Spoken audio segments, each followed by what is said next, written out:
Welcome to Weekly Neurology Deep Dive, your shortcut to staying current with important neurology research. I like that shortcut. It's a lot to keep up with, so we're trying to help. Yeah. This deep dive is for educational purposes only and is not a substitute for reading the full research article yourself. Think of it more as a quick summary of the key takeaways for practicing neurologists.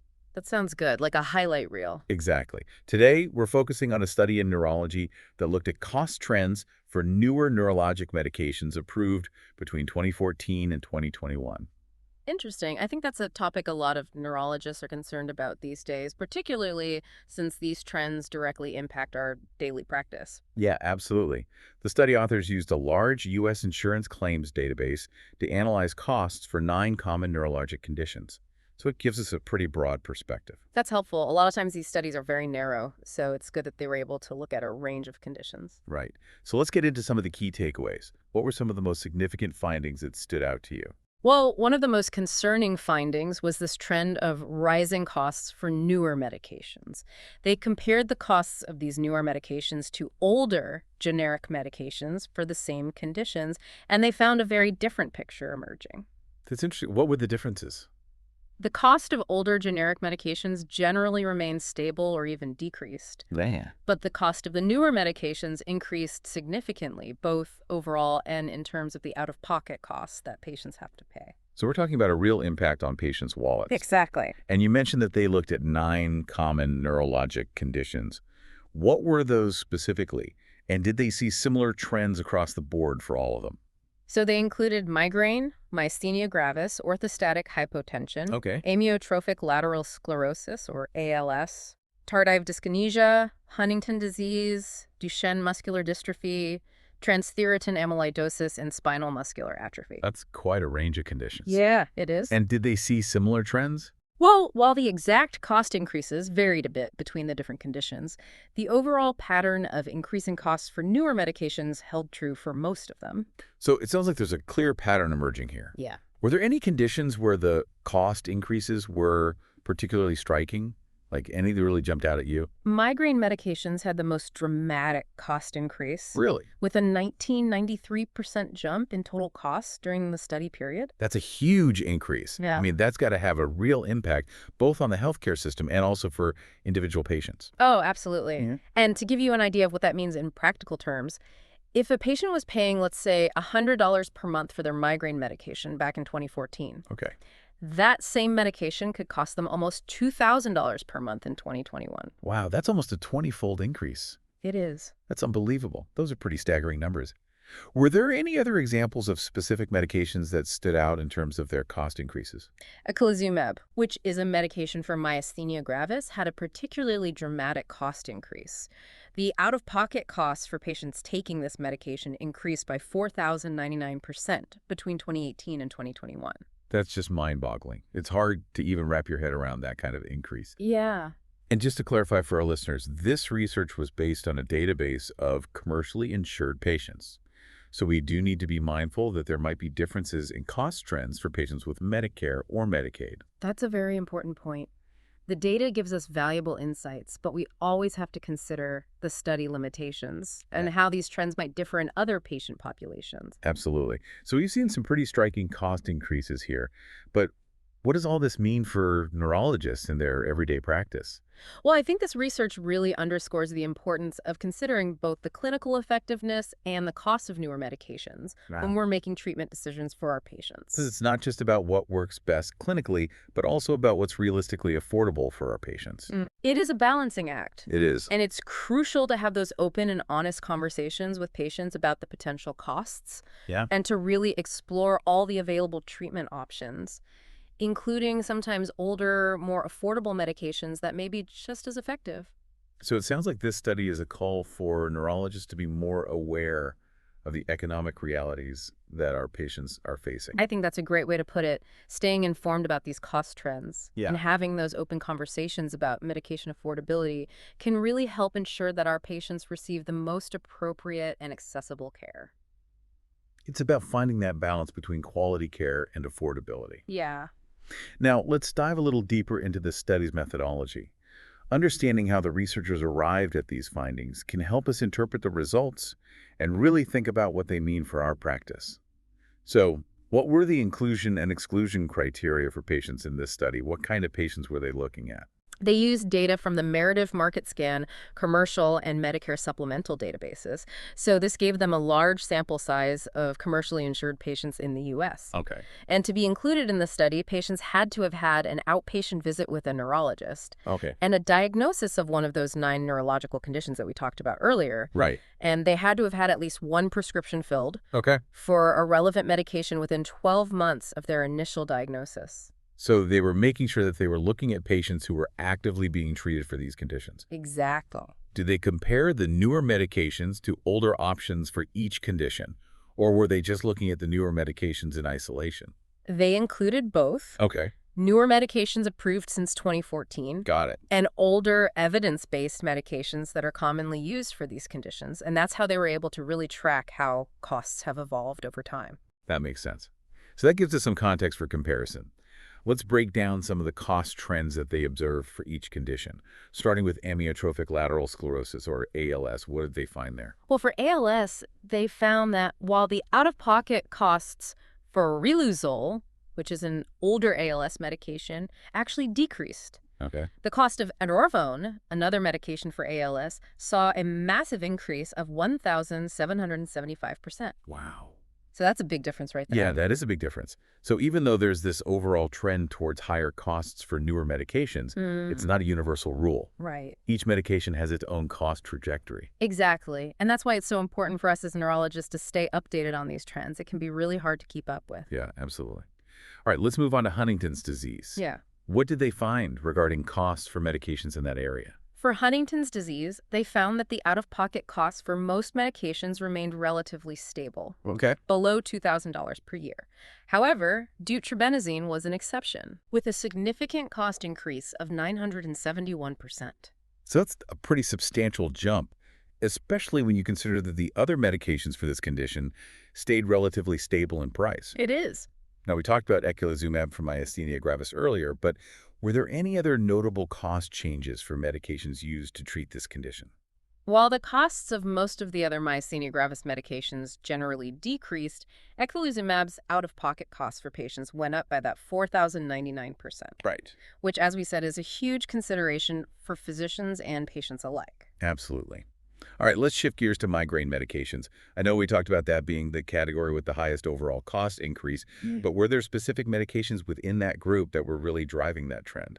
The study found notable cost increases for atogepant, eptinezumab, Yeah. erinumab, fremanezumab, galcanezumab, rimishpant, and ubrogepant. And these are all newer migraine medications? They are. Okay. These newer migraine medications saw an average out-of-pocket cost increase of 187% for patients. And how did that compare to the costs of other migraine medications? The other migraine medications generally remain relatively stable in cost, staying below $200 per year for most of the study period.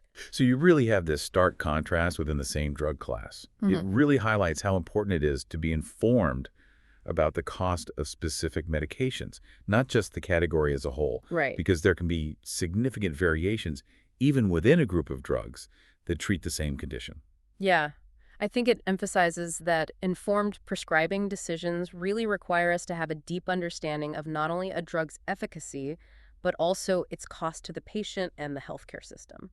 Right, so it's about looking at the big picture. It is. Okay, let's move on to orthostatic hypotension. What were the key cost trends they saw for medications used to manage this condition? Droxidopa had the highest out-of-pocket costs among the medications for orthostatic hypotension. Interesting. But interestingly, its costs actually trended downward. In the later years of the study, which the authors thought could potentially be attributed to the introduction of generic formulations. So that's a good example of how the availability of generics can sometimes help make treatments more affordable. It is. Right. What about tardive dyskinesia? What were the cost trends there? Both deutetrabenazine and valbenazine, which are medications for tardive dyskinesia, Right? saw significant cost increases during the study period. Okay. How significant? So deutetrabenazine's out-of-pocket costs for patients went up by 270%, Wow. while valbenazine's increased by 159%. Okay, so those are substantial increases that again point to this growing cost burden associated with treating these conditions. Yeah. Now, the study also included 3 other conditions: transthyretin amyloidosis, Duchenne muscular dystrophy, and spinal muscular atrophy. Were they able to look at the cost trends for those conditions as well? They weren't able to analyze those cost trends in as much detail due to smaller sample sizes for those 3 conditions. Makes sense. However, the data that they did have indicated that the newer medications for these conditions also came with significantly higher price tags Okay. compared to older treatment options. So it seems like this trend of rising costs for newer medications is fairly widespread across a variety of neurologic conditions. I think that's a fair assessment. Now, we focused a lot on the out-of-pocket costs for individual patients, but let's talk about the aggregate costs of these medications. What did this study reveal in that regard? Well, aggregate costs, which reflect the overall spending on these medications across all patients in the study, painted a similar picture of increasing expenses for many of these conditions. Okay. For example, for ALS, the aggregate cost for riluzole, which is the older medication, actually decreased over the study period. Which is good news from a budget perspective, right? Yeah. However, the cost for etervone, the newer ALS medication, increased significantly, and by the end of the study, it almost matched the total spending on riluzole. So you have this shift in spending patterns as the newer medications become more widely used. What about Huntington's disease? What were the aggregate cost trends there? For Huntington's disease, deutetrabenazine turned out to be the most costly medication, both in terms of the out-of-pocket costs for patients Yeah. and also the total healthcare spending. And how much did its aggregate cost increase? Its aggregate costs rose by a staggering 2,147% during the study period. Wow. So it far exceeded the costs associated with the other Huntington's medications. It did. That's really remarkable. Yeah. And it shows how the cost of these newer medications, even when they're used to treat relatively rare conditions, can really have a significant impact on the budget. It can. Now, let's talk about eculizumab for myasthenia gravis again. We discussed the dramatic increase in out-of-pocket costs for patients taking that drug. But what did this study find in terms of its overall cost to the healthcare system? By the end of the study period, eculizumab had the highest aggregate costs among all the myasthenia gravis medications, Wow. surpassing $11 million in total cost. And that represents... A dramatic increase from just a few years earlier, and it raises concerns about the financial sustainability of using this treatment. Right. I think it's also important to note that the cost per patient for eculizumab in 2021 was over $500,000. It was. So these are really eye-opening numbers They are. that I think highlight the need for a balanced approach to treatment decisions, taking into account both the clinical benefits and the economic realities. I agree. What about the aggregate cost trends for migraine medications? The newer migraine medications, including arinumab, fremanezumab, galcanezumab, rimeterpant, and ubrogepant, Okay. were responsible for a significant portion of the total spending on migraine treatments. Very familiar. In 2021 alone, their combined aggregate costs exceeded $28 million. So far exceeding the costs of other migraine medications. Yes. Okay, so the overall increase in migraine medication spending seems to be largely driven by these newer, more expensive treatment options. It does. Okay, what about orthostatic hypotension? Yeah. What did they find regarding the aggregate cost trends for that condition? Similar to what we saw with out-of-pocket costs, droxidopa, despite having the highest aggregate costs from 2015 to 2021, Okay. did show a decline in aggregate cost in the later years of the study. Okay, and again, that decline likely reflects the increasing availability of generic versions of that medication. I think so. So that's another good example of how generic competition can help to curb rising drug costs, at least to some extent. Right. What about tardive dyskinesia? For tardive dyskinesia, valbenazine had the most rapidly increasing aggregate out-of-pocket costs. They rose by 501% Wow. during the study period. So this indicates a substantial increase in overall spending on this medication. Okay, so we've covered a lot of ground here looking at both out-of-pocket and aggregate cost trends across a range of neurologic conditions.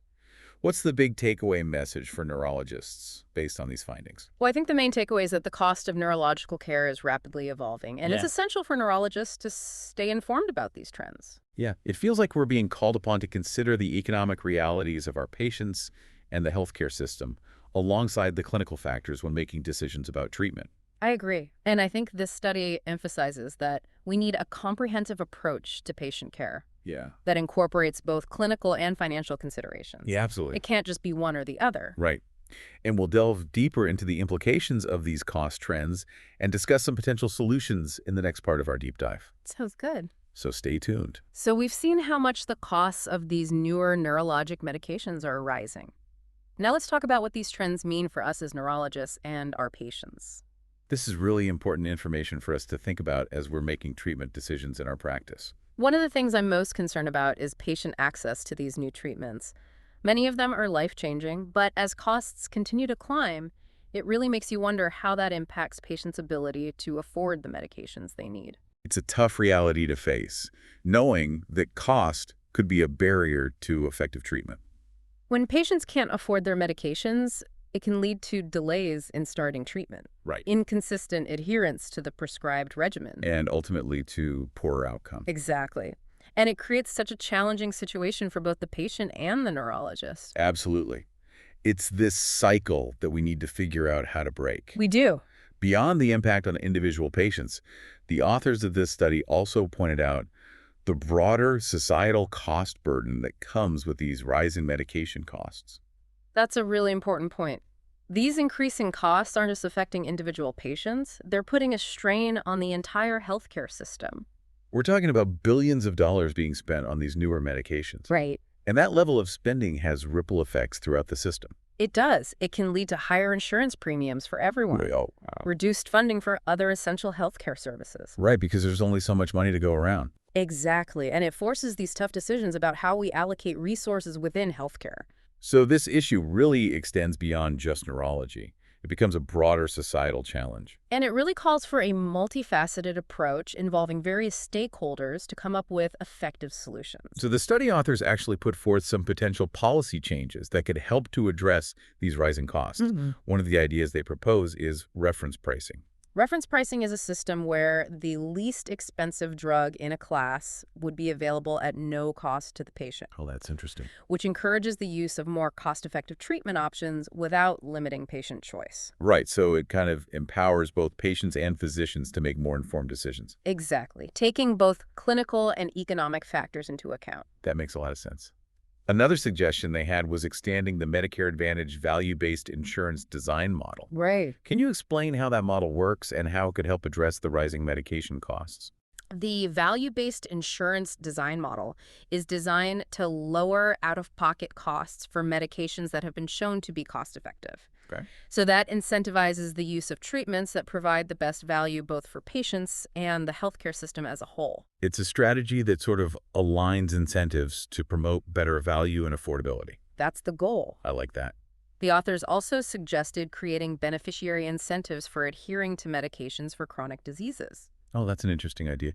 What kind of incentives could be implemented to encourage medication adherence? That could include things like lower copays or rewards programs for patients who consistently take their medications as prescribed. Right, because improving medication adherence can lead to better health outcomes. Exactly. And it may even save money in the long run by preventing complications and hospitalizations. Right, so it's kind of like investing in adherence. Makes sense. Now, these are just a few examples of potential policy changes that could help to mitigate these rising costs. These are great starting points. But like you said earlier, it's going to require a collaborative effort to make a real difference. Absolutely. It will require a concerted effort from policymakers, Yeah. payers, pharmaceutical companies, and healthcare providers. We all have a role to play in finding solutions. We do. It's also important to acknowledge that this study has some limitations, and it's crucial to keep these limitations in mind when we're interpreting the findings. Right. No study is perfect. What are some of the key limitations we should be aware of in this particular study? Well, one of the main limitations is that the study only included data from commercially insured patients. So the results may not apply to other populations, such as those with Medicare or Medicaid. That's an important point because the cost trends could be quite different in those populations. Could. Okay. Any other limitations? Another limitation is that the study didn't capture information about things like patient assistance programs or couponing programs, which can help to lower out-of-pocket costs for patients. So the actual financial burden for patients might be lower than what the study suggests. Potentially. And this highlights the importance of knowing about the resources that are available for patients Right, being aware of what's out there. and helping them to navigate the often complicated process of accessing medications. So it's about being proactive and really advocating for our patients. It is. Additionally, the study focused on billed charges, Okay. which don't always reflect the true cost of the medications. right? Because the actual costs can vary depending on negotiations between payers and pharmaceutical companies. Exactly. So it's not always a straightforward calculation. So while the study offers valuable insights into cost trends, it's essential to interpret the findings with these limitations in mind. So it adds another layer of complexity to this issue. Despite those limitations, I think the study's findings really do serve as a clear call to action. It's definitely a wake-up call. We can't afford to ignore these rising costs. We can't. And the impact they're having on our patients in the healthcare system. We need to be proactive in seeking solutions that ensure that patients have access to the treatments they need without facing these impossible financial obstacles. So what can we as neurologists do within our daily practice to address these challenges? What are some concrete steps we can take? First and foremost, we need to be aware of the costs of the medications we prescribe Right. and be willing to have open and honest conversations with patients about those costs. Transparency is so important in building trust and allowing for shared decision-making. It is. We should also explore all the available options, Yeah. including older, less expensive medications that might be just as effective as the newer, more costly alternatives. Right. It's about finding that balance between effectiveness and affordability. Exactly. We also need to act as advocates for our patients In what ways? How can we do that effectively? by educating them about their treatment options, helping them to navigate insurance coverage, and connecting them with resources like patient assistance programs. So it's about empowering patients to be active participants in their healthcare journey. It is. We can also advocate for policy changes Right. at the local, state, and national level. And how can we do that effectively? Contact our elected officials, support organizations that are working to lower drug prices, and actively make our voices heard in the policy arena. So leveraging our expertise and influence to create a more equitable and sustainable healthcare system. Exactly. I like it. Knowledge is power. It is. The more we understand these cost trends, the better equipped we'll be to address them effectively. Absolutely. So let's all stay informed, Yes. engage in these important conversations, and work together to ensure that cost doesn't become an insurmountable barrier to quality neurological care. I think that's a great goal. Now, let's move on and explore some specific examples of how these cost trends are actually playing out in real-world clinical scenarios. I think that will help us to better understand the practical implications of these findings. Let's shift gears a little bit now and think about how these cost trends might actually play out in your practice. Imagine you have a patient with chronic migraine who's tried a number of preventive medications without much relief. That's a pretty common scenario. Oh yeah, definitely. Happens all the time. In that situation, I might think about using one of the newer CGRP monoclonal antibodies, Okay. which have shown really good results in clinical trials. They have, but as we've seen, they also tend to have a pretty hefty price tag. Yeah, that's a big consideration. Yeah. How would you approach talking about that with your patient? I think transparency is key. I think you have to be upfront about the cost, not just the potential benefits and risks of the medication, Right. so that they can make an informed decision. It's about shared decision-making, Exactly. so they understand the financial implications before they start treatment. Right. And you also need to look into their insurance coverage and see what their out-of-pocket costs would actually be for that specific medication. Yeah, absolutely. Now, what if the cost is just too high for the patient? What other options would you consider? Well, if cost is a barrier, then you have to be ready to talk about alternatives. Maybe try a different medication in the same class Okay. that has a better cost profile, or even consider some of those older generic medications that might still be effective. So it's about really weighing the clinical benefits against the financial burden for each individual patient. I think so. Okay, let's switch to another common scenario. Let's say you have a patient with myasthenia gravis who's experiencing a really severe exacerbation. Oh, that's a tough one. Yeah. For sure. How would you approach treatment in that kind of situation? Well, if their symptoms aren't responding to the standard treatments, then eculizumab might be an option. Okay. But as we discussed earlier, that drug comes with an extremely high cost, and we can't ignore that. It's a hard conversation to have. It is. When you have a medication that could potentially be life-changing, but then it has this huge price tag attached to it, Right. how do you even start to navigate those conversations with patients? I think honesty is the best policy. Talk about the potential benefits and risks, but be very upfront about the cost as well, and make sure that they really understand what they'd be committing to financially. Would you typically explore other treatment options before even considering eculizumab in a case like that? Oh, absolutely. You want to make sure that you've exhausted all the other viable options Right. and confirm that eculizumab really is the most appropriate course of action before going down that road. That makes sense. Now, what steps would you take if you and the patient decide that eculizumab is the best way to go, but then you have to deal with the cost? How do you navigate that? That's where you have to really work closely with the patient and their insurance company Okay. to try to get coverage for the medication. And that can be a long and complicated process. It might involve things like filing appeals, getting pre-authorization, and doing a ton of paperwork. So sometimes advocating for our patients and making sure they have access to the treatments they need can be quite a bit of work. It can, but it's important. Yeah, No, absolutely. it's part of our job. It is. These are just a couple of examples of the types of challenges that we're facing these days as the costs of medications continue to rise. But the good news is that we're not alone in this. Right. We have to remember that, and we need to support each other. As neurologists, we need to be informed, proactive, and compassionate. Yeah, it's about integrating these cost considerations into our decision-making, Yes. but not losing sight of our commitment to providing the best possible care for our patients. Right. And I think it's also important to advocate for policies Yeah, that will promote both innovation and affordability. absolutely. Because ultimately, our goal is to improve the lives of our patients Yeah. and make sure they have access to the best possible care. This has been such a great discussion. I think this deep dive has really shed light on this complex and evolving issue of medication costs in neurology. And it's a reminder for all of us to stay informed and engaged. It is. It's a rapidly changing landscape, It is. and we all need to be aware of what's happening. By acknowledging these trends and working together, I'm hopeful that we can find solutions that ensure our patients have access to high-quality, affordable care. I agree.